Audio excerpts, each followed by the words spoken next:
ఎప్పుడు నిద్ర లేచామన్నది కాదు. లేచాక మన పనులు ఎంత పర్ఫెక్ట్‌గా చేసుకుంటున్నాం అనేది ఇంపార్టెంట్. నువ్వెంత పొద్దున్నే లేచినా, ఏం పని చేయకుండా ఫోన్ బ్రౌజ్ చేసుకుంటూ కూర్చుంటే ఏమొస్తది చెప్పండి?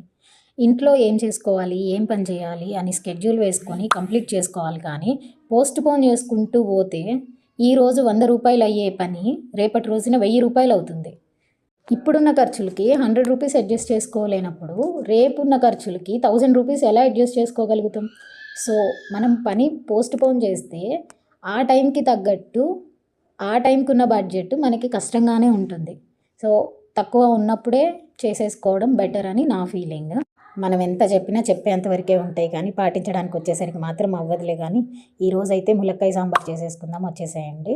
పక్కన పప్పు ఉడకబెట్టుకోవాలి. కావాల్సినవి అన్నీ కట్ చేసుకొని, తాలింపు వేసుకొని, మంచిగా ముక్కలు ఉడికిన తర్వాత, చింతపండు మంచిగా నానబెట్టుకొని, ఆ పులుసు ఆ కర్రీలో పోసేసుకోవాలి. పోసుకున్న తర్వాత ఉడికించిన పప్పును కూడా కొంచెం పేస్ట్ లాగా చేసేసుకొని సాంబార్లో వేసేసుకుంటే అయిపోతుంది. అండ్ మసాలాలు మెయిన్ సాంబార్ మసాలా చాలా చాలా ఇంపార్టెంట్.